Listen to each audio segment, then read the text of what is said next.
بھارت کی طرف سے اب بھی آپ کو بتائیں سندور آپریشن جاری رکھنے کے دعوے کیے جاتے ہیں اور کبھی ڈھکے چھپے الفاظ میں نئی جنگوں کی دھمکیاں بھی دی جاتی ہیں. پاکستان ایسی دھمکیوں سے نہ پہلے کبھی مرعوب ہوا ہے نہ آئندہ کبھی ہوگا. پاکستان واضح کر چکا ہے کہ وہ جنگ نہیں چاہتا. ہم جنگ نہیں چاہتے، لیکن اگر کوئی جارحیت ہوئی تو جیسا پہلے جواب دیا ہے نا اس سے بھی زیادہ سخت جواب دیں گے. تو سوچ لیجئے کہ آپ کے لیے کتنا سخت ہوگا.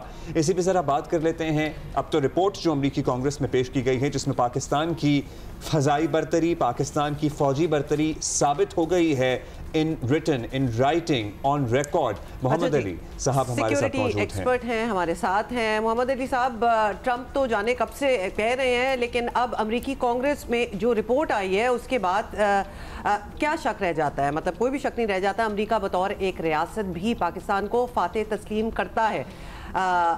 کیا آپ کی تھاٹس ہیں اباؤٹ دس؟ میں سمجھتا ہوں کہ صدر ٹرمپ تو بارہا اس بات پہ اصرار کرتے رہے ہیں کہ پاکستان نے مئی کے تنازع میں واضح برتری حاصل ہوئی اور 8 جہاز اب وہ کہہ رہے ہیں کہ گرائے گئے. اور اس رپورٹ کا آنا بھی بات ثابت کرتا ہے کہ پراپر ایویڈنس اور اوپن سورسز اور شواہد کے نتیجے میں یہ رپورٹ مرتب کی گئی ہے. یہ کسی فنڈڈ تھنک ٹینک کا کام نہیں ہے بلکہ کانگریس کو پیش کی گئی ہے. تو اس بات کا ثبوت ہے کہ امریکہ کی حکومت اور ریاست دونوں جو ہے اس نتیجے پر پہنچے ہیں کہ پاکستان نے مئی میں بھارت کو کافی عبرتناک شکست دی ہے. تو یہ یقینی طور پہ پاکستان کی اہمیت کو بھی اجاگر کرتا ہے اور بھارت کے حوالے سے بھی جو امریکہ کو توقعات تھیں کہ وہ چین کو کنٹین کرنے میں ایک ہراول دستے کا کردار ادا کرے گا، اس کو بھی میں سمجھتا ہوں کافی حد تک حقیقت پسندانہ انداز میں انہوں نے ڈاؤن گریڈ کر دیا ہے اس کے اسٹیٹس کو.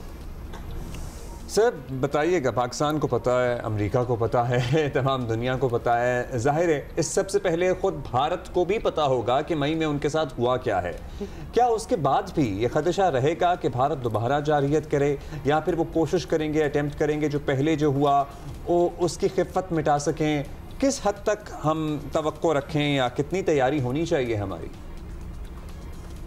دیکھیے، دو پہلو ہیں اس بات کے کہ کیا بھارت دوبارہ پاکستان کے خلاف جارحیت کی کوشش کر سکتا ہے یا نہیں.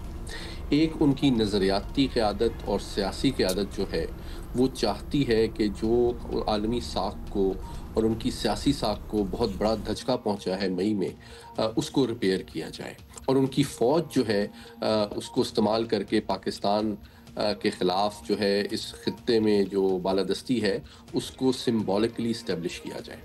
لیکن جو دوسرا پہلو ہے وہ ان کی فوجی قیادت اور عسکری صلاحیت کا ہے.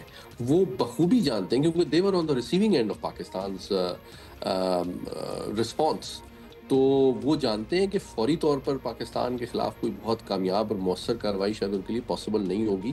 اور ان کو کیونکہ صرف معاملہ بہتر ہتھیاروں کا نہیں ہے، بہتر حکمت عملی، بہتر لیڈرشپ، بہتر انٹیلیجنس، بہتر ٹریننگ، بہتر مورال، بہتر ایکسپوجر کا تھا، بہتر ٹیکٹکس کا تھا. تو یہ ساری چیزیں آپ ایک دن میں یا ایک سال میں تبدیل نہیں کر سکتے. ان کو پورے اپنی ٹریننگ فلسفی، اپنی اسٹریٹجی، اپنی انٹیگریشن فورس پوسچر کو ریویو کرنا پڑ رہا ہے. اور اگر وہ چاہتے ہیں پاکستان کے قوت بازو کو دوبارہ آزمانا تو میں سمجھتا ہوں ان کو کافی وقت درکار ہوگا اس سے پہلے کہ وہ دوبارہ کانفیڈنٹ فیل کریں کہ پاکستان کے خلاف کوئی غیر ذمہ دار حرکت کر کے وہ ہمیں دوبارہ چلیں let's see what happens over there. یہ بتائیں کہ پاکستان اور انڈیا کا معاملہ تو obviously ہو ہی گیا، لیکن مے والی جنگ کا گلوبل امپیکٹ بھی اس رپورٹ میں نظر آتا ہے. چائنا کی ڈیفنس فیلڈ میں ترقی سے بظاہر امریکہ جو ہے وہ بالکل حیران رہ گیا، دنگ رہ گیا ہے.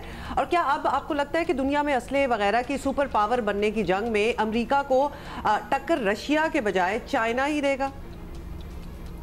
بہت اہم سوال ہے. میں سمجھتا ہوں کہ جو دنیا کی بڑی جنگیں ہوتی ہیں ان کا ایک بڑا اہم پہلو سلامتی کے ساتھ ساتھ جو عالمی دفاعی انڈسٹری ہے اور آرمز ٹریڈ ہے اس پر بھی اس کا اثر پڑتا ہے. آپ نے دیکھا کہ پاکستان نے جب رافیل گرائے تو رافیل کی طیارہ ساز ڈیسالٹ کمپنی کے شیئرز گر گئے اور جو چینی طیارہ ساز کمپنی ہے JTNC کی ان کے شیئرز بڑھ گئے.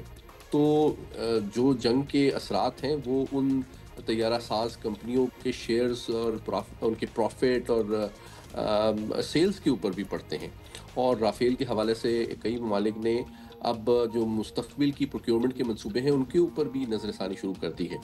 تو میں سمجھتا ہوں کہ یقینی طور پہ جو روایتی مغربی انداز فکر تھا کہ وہ اپنے آپ کو سپیریئر سمجھتے تھے چین سے، میں سمجھتا ہوں اس جنگ نے اس غلط فہمی کو دور کرنے میں ان کی مدد کی ہے، اور وہ ان کو اندازہ ہو گیا ہے کہ ٹیکنالوجی کے میدان میں اب چین ان کے ہم پلہ ہے، اور عالمی جو دفاعی منڈیاں ہیں، جو بڑی آرمز مارکیٹس اور سیلز کے فیئرز ہوتے ہیں، جس طرح دبئی ایئر شو ہوتا ہے، فان برو ہوتا ہے اور پیرس ایئر شو ہوتا ہے، اس میں اب چین ان کو دفاعی سیلز کے میدان میں بھی ٹکر دینے کی صلاحیت رکھتا ہے.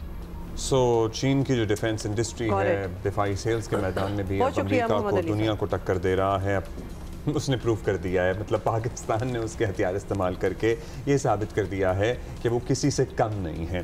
اچھا جی، بہت شکریہ آپ کا. ایک ہوتے ہیں میکینکس، ایک obviously we talk about China اور ان کی defence capabilities, but you have to see the skill of Pakistani pilots. دیکھیے تو وہ یہ ہینڈ ان ہینڈ، مطلب یہ ایکسٹریم کیونکہ ٹیکنالوجی تو رافیل بھی بہت سپریم ہے. ایگزیکٹلی، مطلب آپ یہ نہیں کہہ سکتے کہ وہ مشاق کو چلا رہے تھے اپنی سائڈ سے. نہیں، ایسا نہیں ہے کہ وہ سپریم نہیں ہے، دنیا کی مانی ہوئی ٹیکنالوجی ہے وہ، لیکن سکل سیٹ کا فرق آپ نے دیکھ لیا. اور